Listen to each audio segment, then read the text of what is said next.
तो दोस्तों आज हम शुरू करने जा रहे हैं एक बहुत important course anti money laundering and know your customer.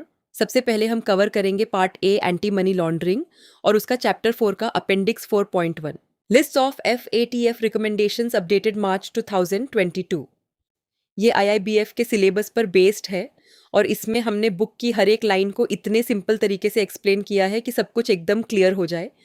और एक बात, अगर आपको लगे कि बुक की कोई भी लाइन का एक्सप्लेनेशन हमारे कंटेंट में मिसिंग है तो प्रूफ के साथ डिस्क्रिप्शन बॉक्स में दी गई ईमेल आईडी पर मेल करें और इस कोर्स को फ्री में क्लेम करें। इस कोर्स को परचेस करने का लिंक भी आपको डिस्क्रिप्शन बॉक्स में मिल जाएगा। तो बिना देर किए चलते हैं। तो शुरुआत करते हैं AML और CFT पॉलिसीज और कोऑर्डिनेशन से। और पहला और सबसे ज़रूरी पॉइंट है रिस्क असेसमेंट और रिस्क बेस्ड अप्रोच। हर कंट्री के लिए ये ज़रूरी है कि वो अपने यहाँ यानी अपने जरिस्डिक्शन में मनी लॉन्ड्रिंग और टेररिस्ट फाइनेंसिंग से जुड़े रिस्क्स को पहले आइडेंटिफाई करे, फिर उन्हें असेस करे और फिर ये समझे कि ये रिस्क्स एक्चुअली कितने सीरियस हैं। और जब रिस्क्स की पूरी समझ आ जाए तब कंट्री को एक रिस्क बेस्ड अप्रोच फॉलो करनी होती है। मतलब जो मेजर्स और कंट्रोल्स लगाए जाएं वो उन्हीं रिस्क्स की सेवेरिटी के हिसाब से हों। जहाँ रिस्क ज़्यादा है वहाँ कंट्रोल्स भी ज़्यादा टाइट होंगे और जहाँ रिस्क कम है वहाँ थोड़ी फ्लेक्सिबिलिटी रह सकती है। साथ ही कंट्रीज़ की यह भी जिम्मेदारी है कि वो फाइनेंशियल इंस्टीट्यूशंस को और DNFBPS को यानी designated non financial businesses and professionals को यह इंश्योर कराएं कि वो भी अपने लेवल पर ML और TF रिस्क को आइडेंटिफाई और असेस करें और उन रिस्क को कम करने के लिए सही मेजर्स लें। अब बात करते हैं नेशनल कोऑपरेशन और कोऑर्डिनेशन की। हर कंट्री के पास अपनी AML और CFT पॉलिसीज होनी चाहिए, यानी एंटी मनी लॉन्ड्रिंग और countering the financing of terrorism से जुड़ी पॉलिसीज। और ये पॉलिसीज उन्हीं रिस्क के आधार पर बनी हों जो पहले आइडेंटिफाई किए गए हैं। साथ ही इन पॉलिसीज को रेगुलरली रिव्यू भी करना ज़रूरी है क्योंकि रिस्क टाइम के साथ बदलते रहते हैं। इसके अलावा कंट्रीज़ को यह भी देखना होता है कि उनकी AML और CFT रिक्वायरमेंट्स और डेटा प्रोटेक्शन और प्राइवेसी रूल्स दोनों आपस में कंपैटिबल हों। मतलब इंफॉर्मेशन शेयर करते वक्त किसी की प्राइवेसी भी नहीं टूटनी चाहिए और AML और CFT का काम भी रुकना नहीं चाहिए, दोनों साथ साथ चलें। और आखिरी बात, डोमेस्टिक इंटर एजेंसी लेवल पर इंफॉर्मेशन शेयरिंग को बढ़ावा देना भी ज़रूरी है। यानी देश के अंदर जो अलग अलग एजेंसीज और डिपार्टमेंट्स हैं उनके बीच ज़रूरी इंफॉर्मेशन का फ्लो स्मूथ होना चाहिए ताकि मनी लॉन्ड्रिंग और टेररिस्ट फाइनेंसिंग को इफ़ेक्टिवली रोका जा सके। अब बात करते हैं मनी लॉन्ड्रिंग और कॉन्फिस्केशन की। पहले समझते हैं मनी लॉन्ड्रिंग ऑफेंस को। हर कंट्री के लिए ज़रूरी है कि वो मनी लॉन्ड्रिंग को एक क्रिमिनल ऑफेंस माने और ये वियना कन्वेंशन और पलेर्मो कन्वेंशन के आधार पर होना चाहिए। ये दोनों इंटरनेशनल कन्वेंशंस हैं जो ऑर्गेनाइज्ड क्राइम और ड्रग ट्रैफिकिंग जैसे सीरियस क्राइम्स के खिलाफ बनाई गई हैं। साथ ही मनी लॉन्ड्रिंग के ऑफेंसेस को इतना ब्रॉड रखना ज़रूरी है कि उसमें सभी सीरियस क्राइम्स कवर हो सकें। इसका मतलब ये है कि जितने ज़्यादा प्रेडिकेट ऑफेंसेस शामिल होंगे उतना बेहतर। प्रेडिकेट ऑफेंस वो क्राइम होता है जिससे इलीगल पैसा पहले जनरेट होता है, जैसे ड्रग ट्रैफिकिंग, फ्रॉड या करप्शन, और उसके बाद उस पैसे को लॉन्डर किया जाता है। इसी के साथ बात करते हैं कॉन्फिस्केशन और प्रोविजनल मेजर्स की। कंट्रीज़ को ऐसे लेजिस्लेटिव और दूसरे मेजर्स लाने होंगे जिनसे एसेट्स को फ्रीज करना, सीज करना और कॉन्फिस्केट करना पॉसिबल हो सके। ये मेजर्स 4 तरह की एसेट्स पर लागू होंगे।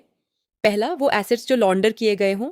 दूसरा, वो प्रोसीड्स यानी कमाई या इंस्ट्रूमेंटैलिटीज़, मतलब वो चीज़ें जो मनी लॉन्ड्रिंग या किसी प्रेडिकेट ऑफेंस में यूज़ हुई हों या यूज़ करने का इरादा हो। तीसरा, वो प्रॉपर्टी जो टेररिस्ट फाइनेंसिंग, टेररिस्ट एक्ट्स या टेररिस्ट ऑर्गेनाइजेशंस के लिए यूज़ हुई हो या जिसे उस मकसद के लिए रखा गया हो। और चौथा, वो प्रॉपर्टी जो इन सब की इक्विवेलेंट वैल्यू रखती हो, यानी अगर ओरिजिनल एसेट मिल नहीं रही तो उतनी ही वैल्यू की दूसरी प्रॉपर्टी को भी कन्फिस्केट किया जा सकता है। अब बात करते हैं टेररिस्ट फाइनेंसिंग और फाइनेंसिंग ऑफ प्रोलिफरेशन की। पहले समझते हैं टेररिस्ट फाइनेंसिंग ऑफेंस को। हर कंट्री के लिए ज़रूरी है कि वो टेररिस्ट फाइनेंसिंग को एक क्रिमिनल ऑफेंस बनाए। और यह सिर्फ टेररिस्ट ऑर्गेनाइजेशंस की फंडिंग तक सीमित नहीं है, बल्कि इंडिविजुअल टेररिस्ट्स को दी जाने वाली फंडिंग को भी इसमें शामिल किया जाना चाहिए। और एक ज़रूरी बात, टेररिस्ट फाइनेंसिंग के ऑफेंसेस को प्रेडिकेट ऑफेंस भी माना जाना चाहिए मनी लॉन्ड्रिंग के लिए। मतलब अगर कोई टेररिस्ट फाइनेंसिंग कर रहा है तो उसे मनी लॉन्ड्रिंग का बेस क्राइम भी समझा जाएगा और उस पर मनी लॉन्ड्रिंग के लॉज भी लागू होंगे। इसके साथ समझते हैं टारगेटेड फाइनेंशियल सैंक्शंस को, जो टेररिज्म और टेररिस्ट फाइनेंसिंग से रिलेटेड हैं। कंट्रीज़ को यूनाइटेड नेशंस सिक्योरिटी काउंसिल यानी यूएनएससी के रेजोल्यूशंस को फॉलो करते हुए टारगेटेड फाइनेंशियल सैंक्शंस अप्लाई करने होंगे, जिनका मकसद टेररिज्म और उसकी फंडिंग को रोकना और दबाना है। इन मेजर्स में दो स्पेसिफिक रेजोल्यूशंस खास तौर पर ज़रूरी हैं। पहला है रेजोल्यूशन 1267 जो 1999 में आया था, और उसके बाद जो सक्सेसर रेजोल्यूशंस आए वो सब भी इसमें शामिल हैं। और दूसरा है रेजोल्यूशन 1373 जो 2001 में आया। इसके अंडर जो डिजिग्नेशंस यानी जिन लोगों या एंटिटीज़ को लिस्ट किया गया है उन पर भी यही सैंक्शंस अप्लाई होने चाहिए। अब समझते हैं टारगेटेड फाइनेंशियल सैंक्शंस को, जो प्रोलिफरेशन से रिलेटेड हैं। कंट्रीज़ को यूएनएससी यानी यूनाइटेड नेशन सिक्योरिटी काउंसिल के उन रेजोल्यूशंस को फॉलो करते हुए टारगेटेड फाइनेंशियल सैंक्शंस अप्लाई करने होंगे, जिनका मकसद वेपन्स ऑफ मास डिस्ट्रक्शन की प्रोलिफरेशन को यानी इन खतरनाक हथियारों के फैलाव को रोकना, दबाना और उसे डिसरप्ट करना है। साथ ही इनकी फाइनेंसिंग को भी इसी तरह रोका जाना ज़रूरी है। इसके आगे बात करते हैं नॉन प्रॉफिट ऑर्गेनाइजेशंस की। कंट्रीज़ के लिए ये ज़रूरी है कि वो ये रिव्यू करें कि उनके एग्जिस्टिंग लॉज और रेगुलेशंस इतने एडिक्वेट हैं या नहीं कि जो एंटिटीज़ टेररिस्ट फाइनेंसिंग के लिए मिसयूज़ हो सकती हैं उन्हें रोका जा सके। इसमें ख़ास तौर पर एनपीओज़ यानी नॉन प्रॉफिट ऑर्गेनाइजेशंस का जिक्र किया गया है, क्योंकि ये ऑर्गेनाइजेशंस टेररिस्ट फाइनेंसिंग के लिए मिसयूज़ होने के मामले में पर्टिकुलरली वल्नरेबल होती हैं। इसलिए ऐसे मेजर्स होने चाहिए जो इनके मिसयूज़ को रोक सकें, और इसके लिए स्पेसिफिक सबसेट ऑफ एनपीओज की सुपरविजन और मॉनिटरिंग भी की जानी चाहिए। अब बात करते हैं प्रिवेंटिव मेजर्स की, और इसका पहला पॉइंट है फाइनेंशियल इंस्टीट्यूशन सीक्रेसी लॉज। इसमें कंट्रीज़ को ये पक्का करना होगा कि फाइनेंशियल इंस्टीट्यूशंस पर जो सीक्रेटी लॉज लागू होती हैं वो FATF यानी फाइनेंशियल एक्शन टास्क फोर्स की रिकमेंडेशंस को इम्प्लीमेंट करने में रुकावट न बने। मतलब सीक्रेटी के नाम पर AML और CFT के रूल्स को नज़रअंदाज नहीं किया जा सकता। अब समझते हैं कस्टमर ड्यू डिलिजेंस और रिकॉर्ड कीपिंग को। सबसे पहली रिक्वायरमेंट यह है कि फाइनेंशियल इंस्टीट्यूशंस ऐसे अकाउंट्स नहीं रख सकती जो अनोनिमस हों, यानी जिनमें यह पता ही ना हो कि अकाउंट किसका है या जो किसी फेक नाम से चल रहे हों। इसके बाद फाइनेंशियल इंस्टीट्यूशंस को कस्टमर ड्यू डिलिजेंस यानी CDD करनी होती है। CDD तब की जाती है जब कोई नया बिजनेस रिलेशनशिप शुरू किया जा रहा हो या जब कोई ट्रांजैक्शन एक तय थ्रेशोल्ड वैल्यू से ऊपर हो। CDD मेजर्स के तहत सबसे पहले कस्टमर की पहचान वेरीफाई की जाती है। इसके साथ बेनिफिशियल ओनर की भी पहचान की जाती है। बेनिफिशियल ओनर वह व्यक्ति होता है जो वास्तव में अकाउंट, रिलेशनशिप या ट्रांजैक्शन से फ़ायदा उठा रहा होता है।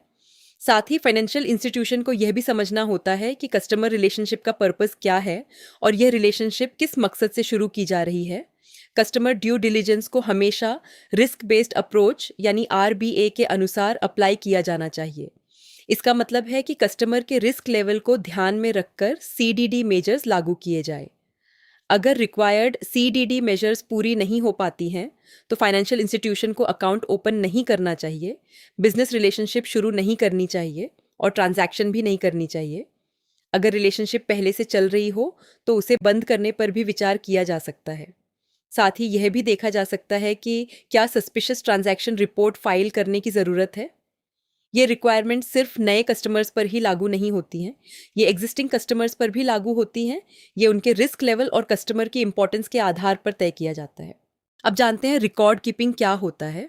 फाइनेंशियल इंस्टीट्यूशंस के लिए ये ज़रूरी है कि वो सभी ट्रांजैक्शंस के रिकॉर्ड्स कम से कम 5 साल तक रखें, चाहे वो ट्रांजैक्शन डोमेस्टिक हो या इंटरनेशनल। और ये रिकॉर्ड सिर्फ रखने के लिए नहीं होते, इन्हें इतना डिटेल्ड होना चाहिए कि ज़रूरत पड़ने पर पूरा ट्रांजैक्शन रिकंस्ट्रक्ट किया जा सके। मतलब यह पता चल सके कि कितना अमाउंट था, कौन सी करेंसी इन्वॉल्व थी, ताकि अगर कभी कोई क्रिमिनल इन्वेस्टिगेशन हो तो ये रिकॉर्ड्स एविडेंस के तौर पर यूज़ किए जा सके। इसके साथ ही फाइनेंशियल इंस्टीट्यूशंस को CDD यानी कस्टमर ड्यू डिलिजेंस के दौरान जो भी जानकारी इकट्ठी की गई हो वो भी रिटेन करनी होती है। इसमें आइडेंटिटी डॉक्यूमेंट्स की कॉपीज़ या रिकॉर्ड्स शामिल हैं, जैसे passport, identity card, driving licence या ऐसे ही सिमिलर डॉक्यूमेंट। साथ ही अकाउंट फाइल्स, बिजनेस रिकॉर्ड्स और कॉरेस्पॉन्डेंस भी किए गए किसी भी एनालिसिस के रिजल्ट्स को इंक्लूड करते हुए। ऐसी इन्फॉर्मेशन को कम से कम 5 years तक रखा जाना चाहिए, या तो रिलेशनशिप एंड होने के बाद से, या फिर यदि कोई ओकेजनल ट्रांजैक्शन हो तो उस ट्रांजैक्शन की डेट से। अब बात करते हैं कुछ स्पेसिफिक कस्टमर्स और एक्टिविटीज़ के लिए जो एडिशनल मेजर्स हैं, और इसमें पहला इंपॉर्टेंट पॉइंट है पॉलिटिकली एक्सपोज्ड पर्सन्स का।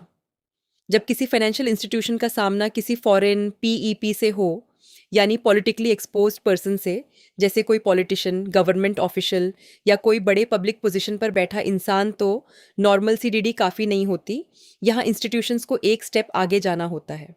उन्हें ये देखना होता है कि उस पीईपी की वेल्थ और फंड्स का सोर्स क्या है, यानी यह पैसा आया कहाँ से। और इतना ही नहीं, उस रिलेशनशिप को शुरू करने से पहले या उसे कंटिन्यू रखने से पहले सीनियर मैनेजमेंट की अप्रूवल लेना भी ज़रूरी है। और ये सब सिर्फ उस पीईपी पर ही अप्लाई नहीं होता, उनके फैमिली मेम्बर्स और क्लोज एसोसिएट्स पर भी यही रिक्वायरमेंट्स लागू होती हैं। इसी के साथ समझते हैं करेस्पॉन्डेंट बैंकिंग के बारे में। जब क्रॉस बॉर्डर कॉरेस्पॉन्डेंट बैंकिंग होती है, यानी जब दो अलग अलग देशों के बैंक्स आपस में एक अरेंजमेंट में काम करते हैं, तो उस केस में normal customer due diligence CDD के अलावा कुछ एक्स्ट्रा स्टेप्स भी लेने होते हैं।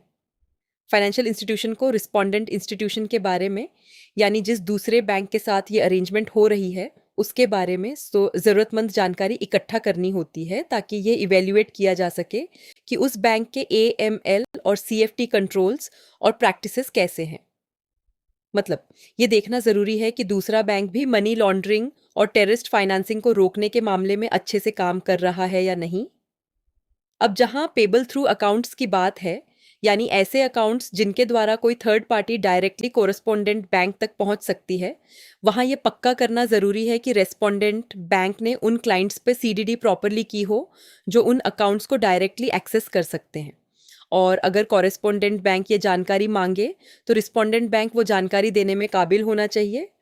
और एक बात जो बिल्कुल साफ है, फाइनेंशियल इंस्टीट्यूशंस को शेल बैंक्स के साथ कोई भी कॉरेस्पॉन्डेंट बैंकिंग रिलेशनशिप ना ही शुरू करनी चाहिए और ना ही कंटिन्यू करनी चाहिए। शेल बैंक वो बैंक होता है जिसका कोई फिजिकल प्रेजेंस नहीं होता किसी भी कंट्री में, और जो किसी रेगुलेटेड फाइनेंशियल ग्रुप से भी जुड़ा नहीं होता। अब जानते हैं मनी और वैल्यू ट्रांसफ़र सर्विसेज के बारे में, जिसे शॉर्ट में एमवीटीएस कहते हैं। जो भी नेचुरल या लीगल पर्सन्स एमवीटीएस मनी और वैल्यू ट्रांसफ़र सर्विसेज प्रोवाइड करते हैं, यानी जो लोग या एंटिटीज़ पैसे या वैल्यू ट्रांसफ़र करने की सर्विस देते हैं, उनके लिए ज़रूरी है कि वो प्रॉपरली लाइसेंस्ड हों या रजिस्टर्ड हों। बिना लाइसेंस या रजिस्ट्रेशन के ये सर्विस चलाना अलाउ नहीं है। इसके साथ ही इन प्रोवाइडर्स पर इफ़ेक्टिव मॉनिटरिंग सिस्टम्स भी लागू होने चाहिए, ताकि ये इंश्योर किया जा सके कि वो FATF यानी फिनेंशियल एक्शन टास्क फोर्स के प्रोग्राम्स को प्रॉपरली फॉलो कर रहे हैं। और जो MVTS प्रोवाइडर्स एजेंट्स के द्वारा काम करते हैं, यानी जिनके कुछ एजेंट्स हैं जो उनकी तरफ से ये सर्विसेज देते हैं, तो उन एजेंट्स को भी अपने AML और CFT एंटी मनी लॉन्ड्रिंग और countering the financing of terrorism programmes के अंदर शामिल करना ज़रूरी है। और सिर्फ शामिल करना काफ़ी नहीं, ये भी पक्का करना होगा कि वो एजेंट्स भी इन प्रोग्राम्स को अच्छे से फॉलो कर रहे हैं और उनकी कंप्लायंस की मॉनिटरिंग भी होती रहे। इसी के साथ बात करते हैं न्यू टेक्नोलॉजीज़ की। कंट्रीज़ के लिए ज़रूरी है कि वो नई टेक्नोलॉजीज़ और नए तरीक़ों से जुड़े मनी लॉन्ड्रिंग और टेररिस्ट फाइनेंसिंग के खतरों को पहचाने करें और जांच करें, चाहे वो नए प्रोडक्ट्स हों, नए बिजनेस प्रैक्टिसेस हों, नए डिलीवरी मैकेनिज़म्स हों या डेवलपिंग टेक्नोलॉजीज़ का इस्तेमाल हो।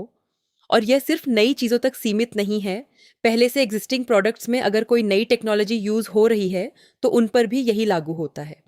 इसके साथ ही AML और CFT यानी एंटी मनी लॉन्ड्रिंग और countering the financing of terrorism की रिक्वायरमेंट्स को वर्चुअल एसेट्स से जुड़ी एक्टिविटीज़ पर भी अप्लाई करना ज़रूरी है। मतलब डिजिटल या क्रिप्टो जैसी वर्चुअल एसेट्स भी इन नियमों के दायरे से बाहर नहीं हैं। अब बात करते हैं वायर ट्रांसफ़र्स की। जब भी कोई वायर ट्रांसफ़र होती है तो उसमें दो लोगों की डिटेल्स सबसे ज़रूरी होती हैं। एक ओरिजिनेटर यानी जो पैसे भेज रहा है, और दूसरा बेनिफिशियरी यानी जो पैसे रिसीव कर रहा है। और ये डिटेल्स कंप्लीट और एक्यूरेट होनी चाहिए on wire transfers and related messages. सिर्फ इतना ही नहीं, ये इन्फॉर्मेशन पूरे पेमेंट चेन में साथ चलनी चाहिए।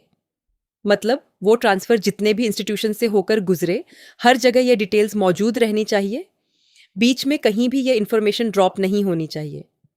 अब दूसरी बात, वायर ट्रांसफर्स प्रोसेस करते वक्त फिनेंशियल इंस्टीट्यूशंस को यह भी ध्यान रखना होता है कि कोई डेजिग्नेटेड इंडिविजुअल या एंटिटी तो इन्वॉल्व नहीं है।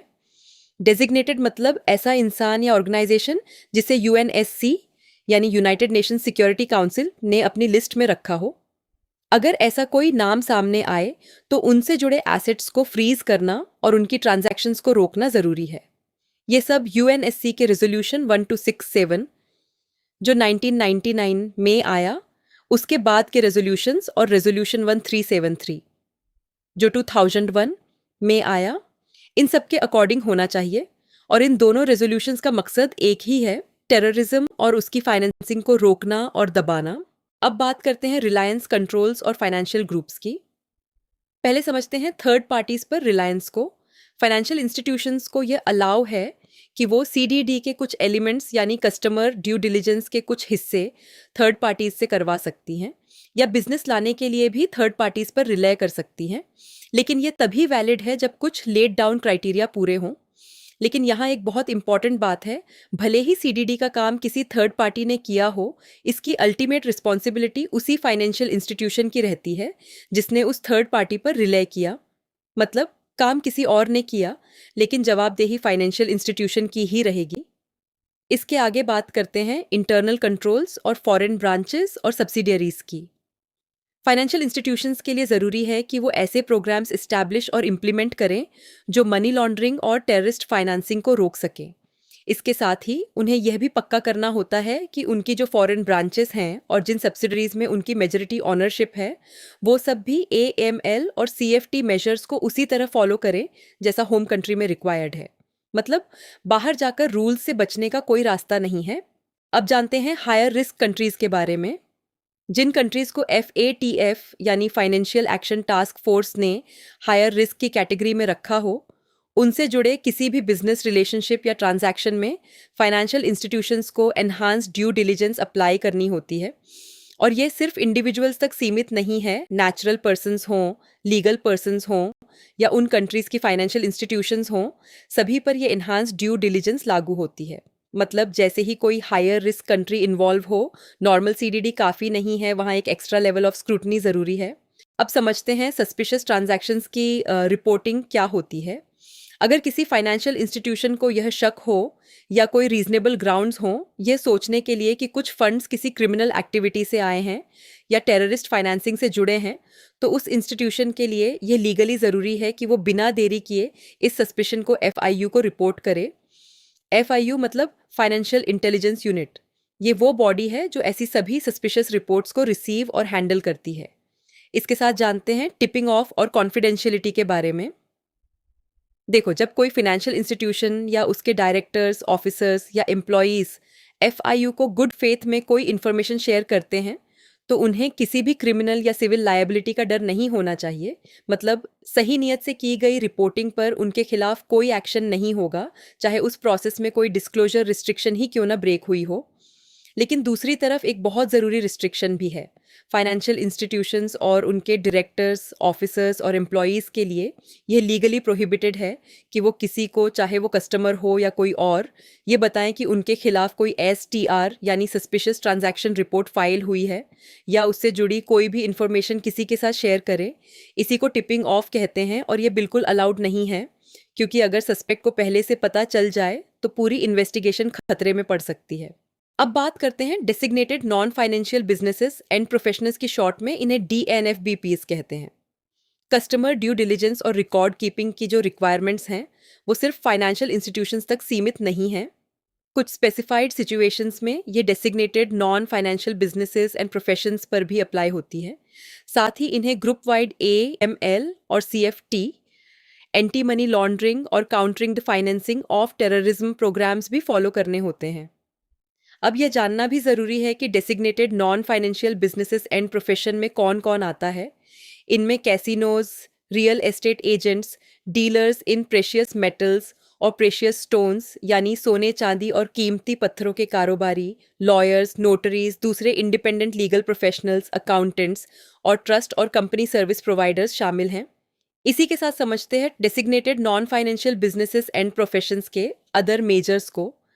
जो रिक्वायरमेंट्स फॉरेन ब्रांचेस पर लागू होती हैं और जो मेजर्स हायर रिस्क कंट्रीज़ के लिए होते हैं वो सब भी designated non financial businesses and professions पर उसी तरह अप्लाई होंगे जैसे फाइनेंशियल इंस्टीट्यूशंस पर होते हैं। मतलब इस मामले में designated non financial businesses and professions और फाइनेंशियल इंस्टीट्यूशंस के बीच कोई फर्क नहीं है।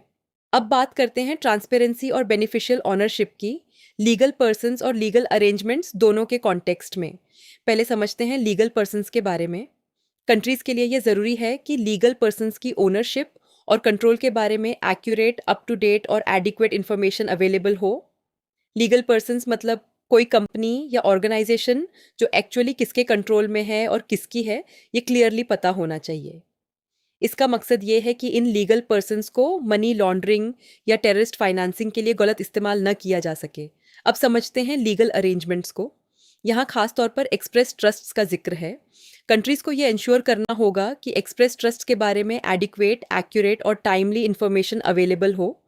इसमें सेटलर की डिटेल्स होनी चाहिए, यानी जिसने ट्रस्ट बनाया, ट्रस्टी की डिटेल्स होनी चाहिए, यानी जो ट्रस्ट को मैनेज करता है, और बेनिफिशियरीज़ की डिटेल्स होनी चाहिए, यानी जो उस ट्रस्ट से फ़ायदा उठाते हैं। ये सब इसीलिए ज़रूरी है ताकि लीगल अरेंजमेंट्स को मनी लॉन्ड्रिंग या टेररिस्ट फाइनेंसिंग के लिए मिसयूज़ होने से रोका जा सके। अब बात करते हैं कॉम्पिटेंट अथॉरिटीज़ की पावर्स और रिस्पॉन्सिबिलिटीज़ की, और साथ में रेगुलेशन और सुपरविजन की भी। सबसे पहले बात करते हैं फाइनेंशियल इंस्टीट्यूशंस के रेगुलेशन और सुपरविजन की। फाइनेंशियल इंस्टीट्यूशंस को एडिक्वेटली रेगुलेट और सुपरवाइज किया जाना चाहिए ताकि ये इंश्योर हो सके कि वो financial action task force FATF की रिकमेंडेशंस को इफ़ेक्टिवली इम्प्लीमेंट कर रही हैं। इसके साथ ही जो इंस्टीट्यूशंस मनी या वैल्यू ट्रांसफ़र जैसी सर्विसेज प्रोवाइड करती हैं या करेंसी एक्सचेंज का काम करती हैं, उनके लिए कम से कम ये तो ज़रूरी है कि वो प्रॉपरली लाइसेंस्ड हों या रजिस्टर्ड हों, और उन पर इफ़ेक्टिव मॉनिटरिंग सिस्टम्स भी लागू होने चाहिए ताकि यह देखा जा सके कि वो नेशनल एंटी मनी लॉन्ड्रिंग और countering the financing of terrorism AML और CFT रिक्वायरमेंट्स को फॉलो कर रही हैं। इसके आगे समझते हैं सुपरवाइजर्स की पावर्स को। सुपरवाइजरी अथॉरिटीज़ के पास ये एडिक्वेट पावर्स होनी चाहिए कि वो फाइनेंशियल इंस्टीट्यूशंस पर नज़र रख सकें और ये मॉनिटर कर सकें कि वो AML और CFT रिक्वायरमेंट्स को सही तरीके से फॉलो कर रही हैं या नहीं, और इसके लिए उनके पास इंस्पेक्शंस कैरी आउट करने की पावर भी होनी चाहिए। मतलब सिर्फ रूल्स बनाना काफ़ी नहीं, उन्हें इन्फोर्स करने की एक्चुअल पावर भी होनी चाहिए। अब बात करते हैं designated non financial businesses and professions के रेगुलेशन और सुपरविजन की। ये जो designated non financial businesses and professions हैं जैसे casinos, real estate agents, lawyers, accountants, ये सब भी अप्रोप्रिएट रेगुलेशन और सुपरविजन के अंडर आने चाहिए। मतलब यह नहीं कि फाइनेंशियल इंस्टीट्यूशंस पर तो सख्त नज़र रखी जाए और ये बिजनेसेस किसी ओवरसाइट के बिना चलते रहें। इन पर भी प्रॉपर रेगुलेशन और सुपरविजन होनी चाहिए। अब समझते हैं ऑपरेशनल और लॉ इन्फोर्समेंट को। हर कंट्री के लिए ज़रूरी है कि वो एक financial intelligence unit FIU establish करे।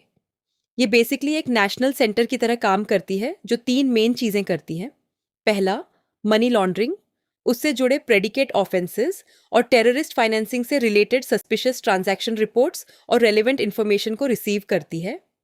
दूसरा, उस इन्फॉर्मेशन को एनालाइज करती है। और तीसरा, उस एनालिसिस के रिजल्ट्स को आगे डिसमिनेट करती है, यानी जिन अथॉरिटीज़ को ये इन्फॉर्मेशन चाहिए उन तक पहुंचाती है। मतलब FIU एक तरह का हब है जहां सारी सस्पिशियस इन्फॉर्मेशन इकट्ठा होती है, उसे समझा जाता है और फिर सही जगह भेजा जाता है। इसके आगे जानते हैं लॉ इन्फोर्समेंट और इन्वेस्टिगेटिव अथॉरिटीज़ की रिस्पॉन्सिबिलिटीज़ के बारे में। कंट्रीज़ के लिए यह ज़रूरी है कि मनी लॉन्ड्रिंग और टेररिस्ट फाइनेंसिंग की इन्वेस्टिगेशंस की जिम्मेदारी डेजिग्नेटेड लॉ इन्फोर्समेंट अथॉरिटीज़ को दी जाए, और यह सब नेशनल एंटी मनी लॉन्ड्रिंग और countering the financing of terrorism AML और CFT पॉलिसीज़ के फ्रेमवर्क के अंदर होना चाहिए। इसके साथ ही जहां ज़रूरत हो वहां को ऑपरेटिव इन्वेस्टिगेशंस भी होनी चाहिए, यानी अगर किसी केस में दूसरे देशों की कॉम्पिटेंट अथॉरिटीज़ के साथ मिलकर काम करना पड़े तो वो भी किया जाना चाहिए। मतलब कोई भी इन्वेस्टिगेशन सिर्फ अपनी बॉर्डर्स तक सीमित नहीं रहनी चाहिए, जहां ज़रूरत हो वहां इंटरनेशनल कोऑपरेशन भी होनी चाहिए। अब समझते हैं लॉ एनफोर्समेंट और इन्वेस्टिगेटिव अथॉरिटीज़ की पावर्स को। जब भी मनी लॉन्ड्रिंग उससे जुड़े प्रेडिकेट ऑफेंसेस या टेररिस्ट फाइनेंसिंग की इन्वेस्टिगेशन हो रही हो, तो अथॉरिटीज़ के पास सभी ज़रूरी डॉक्यूमेंट्स और इन्फॉर्मेशन तक पहुंचने की पावर होनी चाहिए। और ये सिर्फ इन्वेस्टिगेशन तक सीमित नहीं है, प्रोसिक्यूशन और उससे जुड़ी सभी प्रोसीडिंग्स में भी ये एक्सेस ज़रूरी है। इसके साथ ही अथॉरिटीज़ के पास कुछ और स्पेसिफिक पावर्स भी होनी चाहिए, जैसे financial institutions, designated non financial businesses and professions, या किसी भी दूसरे पर्सन या एंटिटी से रिकॉर्ड्स कंपेल करके लेने की पावर, यानी ज़रूरत पड़ने पर रिकॉर्ड्स देने के लिए लीगली फोर्स किया जा सके। साथ ही पर्सन्स और प्रेमिसेस की सर्च करने की पावर, विटनेस स्टेटमेंट्स लेने की पावर और एविडेंस सीज करने या ऑब्टेन करने की पावर भी होनी चाहिए। इसके आगे बात करते हैं कैश कुरियर्स की। कंट्रीज को ऐसे मैकेनिज्म्स बनाने होंगे जिनसे कैश और बेरर निगोशिएबल इंस्ट्रूमेंट्स की क्रॉस बॉर्डर मूवमेंट को ट्रैक और डिटेक्ट किया जा सके। ये डिक्लेरेशंस या डिस्क्लोजर्स जैसे सिस्टम्स के थ्रू किया जा सकता है। मतलब जब कोई बॉर्डर क्रॉस करे तो उसे ये डिक्लेयर करना हो कि वो कितना कैश या कौन से इंस्ट्रूमेंट साथ लेकर जा रहा है। अब जानते हैं जनरल रिक्वायरमेंट्स क्या हैं। पहले बात करते हैं स्टैटिस्टिक्स की। कंट्रीज के लिए ज़रूरी है कि वो अपने एंटी मनी लॉन्ड्रिंग और countering the financing of terrorism AML और CFT सिस्टम्स की परफॉर्मेंस और इफेक्टिवनेस से जुड़े कॉम्प्रिहेंसिव स्टैटिस्टिक्स मेंटेन करें। मतलब सिर्फ नियम बनाना और लागू करना काफ़ी नहीं, यह भी ट्रैक करना ज़रूरी है कि यह सब असल में कितना असरदार है। आगे बात करते हैं गाइडेंस और फीडबैक की। कॉम्पिटेंट अथॉरिटीज़, सुपरवाइजर्स और सेल्फ रेगुलेटरी बॉडीज़ की यह जिम्मेदारी है कि वो फाइनेंशियल इंस्टीट्यूशंस और designated non financial businesses and professions की हेल्प के लिए गाइडलाइंस इस्टेब्लिश करें और उन्हें फीडबैक भी प्रोवाइड करें। मतलब इन बॉडीज़ का काम सिर्फ मॉनिटर करना नहीं है, बल्कि यह भी इंश्योर करना है कि जिन्हें रूल्स फॉलो करने हैं उन्हें सही गाइडेंस भी मिलती रहे। अब समझते हैं सैंक्शंस को। कंट्रीज के पास ऐसे सैंक्शंस होने चाहिए जो तीन चीज़ें एक साथ हों: इफेक्टिव हों, प्रोपोर्शनेट हों, यानी गलती जितनी बड़ी उतना ही बड़ा सैंक्शन, और डिस्वेसिव हों, यानी इतने सख्त कि लोग नियम तोड़ने से पहले सोचें। और ये सैंक्शंस उन सभी नेचुरल या लीगल पर्सन्स पर अप्लाई होने चाहिए जो एंटी मनी लॉन्ड्रिंग और countering the financing of terrorism AML और CFT रिक्वायरमेंट्स को फॉलो नहीं करते। अब बात करते हैं इंटरनेशनल कोऑपरेशन की। सबसे पहले बात करते हैं इंटरनेशनल इंस्ट्रूमेंट्स की। कंट्रीज़ को चाहिए कि वो जल्द से जल्द इंपॉर्टेंट इंटरनेशनल कन्वेंशंस का हिस्सा बने और उन्हें प्रॉपरली फॉलो करें। इनमें Vienna convention 1988, Palermo convention 2000, United Nations convention against corruption 2003 और टेररिस्ट फाइनेंसिंग कन्वेंशन 1999 आते हैं। इसके बाद बात करते हैं म्यूचुअल लीगल असिस्टेंस की। और मनी लॉन्ड्रिंग और टेररिस्ट फाइनेंसिंग कोई एक देश की समस्या नहीं है, ये पूरी दुनिया का इशू है। इसीलिए जब किसी दूसरे कंट्री को इन मैटर्स में लीगल हेल्प की ज़रूरत हो, चाहे इन्वेस्टिगेशन हो, प्रोसिक्यूशन हो या कोई और प्रोसीडिंग्स हो, तो कंट्रीज़ को बिना देरी किए रैपिडली, इफेक्टिवली और कंस्ट्रक्टिवली वो मदद देनी चाहिए। और एक इंटरेस्टिंग बात यहाँ ये है कि ये मदद तब भी देनी होगी जब ड्यूअल क्रिमिनलिटी ना हो। मतलब ये कि मान लो कोई एक्ट एक कंट्री में क्राइम है लेकिन दूसरे कंट्री में नहीं, तो भी असिस्टेंस से मना नहीं किया जा सकता। हाँ, बस एक कंडीशन है, इसमें कोई कोअर्सिव मेजर्स यानी ज़बरदस्ती वाले स्टेप्स शामिल नहीं होने चाहिए। और साथ ही समझते हैं म्यूचुअल लीगल असिस्टेंस में फ्रीजिंग और कॉन्फिस्केशन को। जब कोई फॉरेन कंट्री ये रिक्वेस्ट करे कि किसी एसेट्स को ट्रेस किया जाए, फ्रीज किया जाए, सीज किया जाए या कॉन्फिस्केट किया जाए, तो कंट्रीज़ के पास ये पावर होनी चाहिए कि वो उस रिक्वेस्ट पर जल्दी से एक्शन ले सकें। और यह सिर्फ डायरेक्टली लॉन्डर्ड एसेट्स तक सीमित नहीं है, मनी लॉन्ड्रिंग, प्रेडिकेट ऑफेंसेस और टेररिस्ट फाइनेंसिंग से जुड़े सभी प्रोसीड्स इसमें आते हैं। साथ ही वो इंस्ट्रूमेंटैलिटीज़ भी जो इन क्राइम्स में यूज़ हुई हों, और अगर ओरिजिनल एसेट मिल नहीं रही तो उतनी ही वैल्यू की दूसरी प्रॉपर्टी पर भी ये एक्शन लिया जा सकता है। अब बात करते हैं एक्स्ट्राडिशन की। मान लो किसी मनी लॉन्ड्रिंग या टेररिस्ट फाइनेंसिंग के केस में कोई क्रिमिनल किसी दूसरे कंट्री में छुपा हुआ है, तो उस कंट्री से रिक्वेस्ट की जाती है कि उस क्रिमिनल को वापस भेजा जाए। इसी को एक्स्ट्राडिशन कहते हैं। तो जब भी ऐसी कोई रिक्वेस्ट आए, कंट्रीज़ को उसे समय पर और अच्छे से एग्जीक्यूट करना होगा, बिना किसी अननेसेसरी देरी के, क्योंकि जितनी देरी होगी उतना ही क्रिमिनल को फ़ायदा होगा। इसके आगे हम बात करते हैं other forms of international cooperation की। देखो, मनी लॉन्ड्रिंग और टेररिस्ट फाइनेंसिंग कभी-कभी इतने बड़े और कॉम्प्लेक्स केसेस होते हैं कि सिर्फ एक कंट्री अकेले इन्हें हैंडल नहीं कर सकती। इसीलिए कंट्रीज़ को यह एंश्योर करना होगा कि उनकी कॉम्पिटेंट अथॉरिटीज़ दूसरे कंट्रीज़ के साथ हर ज़रूरी मैटर में प्रॉम्प्ट, इफ़ेक्टिव और ब्रॉड कोऑपरेशन दे सकें, चाहे वो मनी लॉन्ड्रिंग हो, उससे जुड़े प्रेडिकेट ऑफेंसेस हों या टेररिस्ट फाइनेंसिंग हो। मतलब इंटरनेशनल लेवल पर यह कोऑपरेशन सिर्फ बातों तक नहीं, प्रैक्टिकली भी दिखनी चाहिए। तो दोस्तों, इसी के साथ हमारा अपेंडिक्स 4.1 यहाँ कंप्लीट होता है। मिलते हैं अपेंडिक्स 4.2 में।